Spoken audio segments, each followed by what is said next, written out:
Update terbaru pengerjaan lapangan Andi Makasu Kota Parepare, Sulawesi Selatan.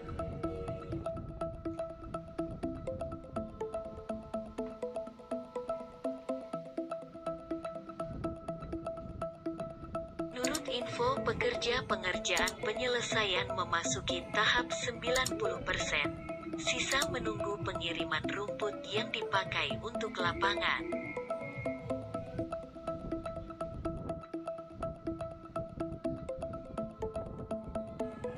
Lapangan ini nantinya juga akan digunakan tim PSM Makassar ketika latihan berhome base di kota ini menjalani liga.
Terima kasih, jangan lupa subscribe, like, comment, and share.